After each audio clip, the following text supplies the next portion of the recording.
Hi, my name is Frank Piagentini and I'm the senior engineer here at Nikon.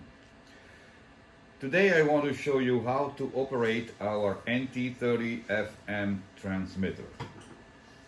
This unit, as you can see, is only one rack space high and is capable to deliver a variable power between 10 milliwatt and 30 watt. The front panel has 3 LED indicating the presence of energy from the grid, the presence of power on the air, and the lock of the unit on the desired frequency. A small trim pot, this one, is allowing to increase or decrease the output power, and the display will show the output power measured in watts. The two blue buttons here allow to program the frequency of the unit, and I will explain later how to do that. The display itself has 2 rows. Each row has 16 characters. The first row is indicating the modulation, and the second row is indicating the power forward and power reflected. About the modulation, first row, we can say that the black squares that you can see are indicating the modulation, and the little, okay, just a second, the power on the display goes off after a few minutes, so let's go back to explanation. The modulation here is indicated by those black full squares, and you can see that there is an empty little square after. That is indicating the 100% modulation, meaning that if you see black squares after that little square, you are over modulating, and possibly your signal will be distorted. The power expressed in watt is these two parameters, forward power and reflected power, are important. Especially the reflected power is important because with the if you have connected properly the antenna, and if the antenna is tuned on the right frequency then you will not have high reflected. But whenever you increase the power with the trim pot, you have always to keep an eye on the reflected power, and if you see that the power is going sky high, stop immediately, go back in power. That means that you have some problem with the antenna or the cable, and you have to verify this, and especially if the antenna is an inexpensive antenna. Most of them are cut on a specific frequency, and if it's not your frequency, it will not work. If you use one of our antenna, broadband, dipole, for example, they will work on all frequencies without problem, so you don't have this kind of problem. Let's now talk how to change the frequency. Our unit comes with pre-tuned frequency in factory that is 98.1 megahertz. That is basically the center of the band. But and to check the frequency, you just push the set button, this one, and the frequency will appear on the display. And in this case, it says 98.1. When you want to see again the main screen, you push the other button, program, and you go back on the main display. Let's suppose I want to change the frequency. My frequency is 100.5, for example. So I have to change the frequency. To do this, I have to hold this program button for just a few seconds. till a series of number appears over here. This is the password. The password is set from the factory and is 1, 2, and 3. But if you want, you can set a different frequency. Let's suppose now we want to go to 100.5. So I have to, pushing this, I go under number 1 and I confirm with the set button. Then pushing again, I go under number 2 and I confirm, and then pushing again 1, 2, and I go under number 3 and I confirm. Then the display asks me to confirm the whole thing, and if I didn't make any mistake, I confirm. Now it's asking me if I want to do a new password or if I want to do a new frequency. So as I said before, if you want to do a new password, you push this program button and you set your new frequency.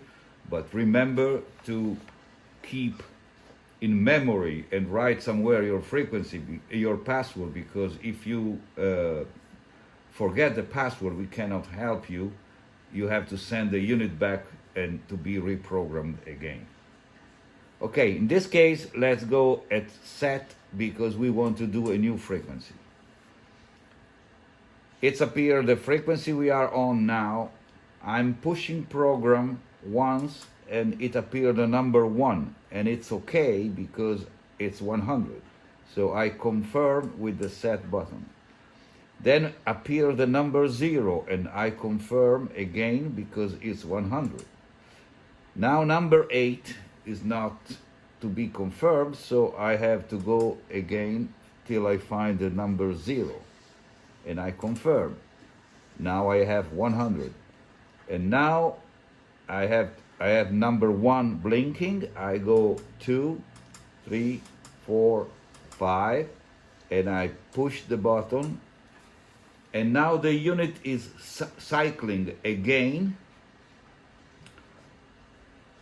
You see all the black squares in this case that goes on, and you get back into the main display, and you are now on 100.5. If you did well, you can verify if you are at 100.5 by pushing the set button, and the display is telling you 100.5. So this is basically how to program and change the frequency. Now the only thing we have to check is what is in the back of the unit and what are the connection of the unit. Okay, here is the rear of the unit. As you can see, there are many connectors, and I'm trying to quickly explain each one of these what is for. Starting with the AC connector, that is the plug. You have to plug the AC from the wall into this socket. And the input of the unit is broadband, so it will accept either 110 volt or 220 volts, no problem. Nearby you have the fuse, that is a protection for the AC. Here we have a DB9 connector, is called RS232. This is a connector to talk, that is, let's say, it has to be connected to a computer or laptop to monitor the status of your unit. It will give you information about the power, the frequency, and the modulation level.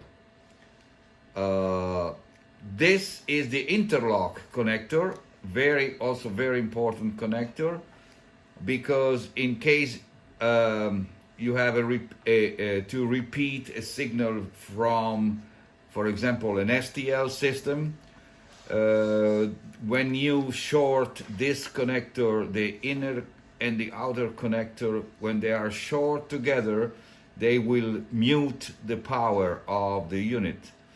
So it will avoid to have a white noise on the air in case your receiver fails for some reason to receive the signal. SCA 1, 2, and 3 are connectors that are conceived to send control signals through a remote place. They are working with high frequency, not audible on the air, and they just, this is the only function they have, just to send signal for remote control. Now, the most important thing for us is to know about mono input, this XLR connector, and this connector is for, as the word says, for mono, because inside the unit there is a special circuit called preemphasis that is adjusting the sound of the voice, and is especially dedicated to this input. Can be either 50 or 75 microsecond, depending on the different countries, the rules of the different countries.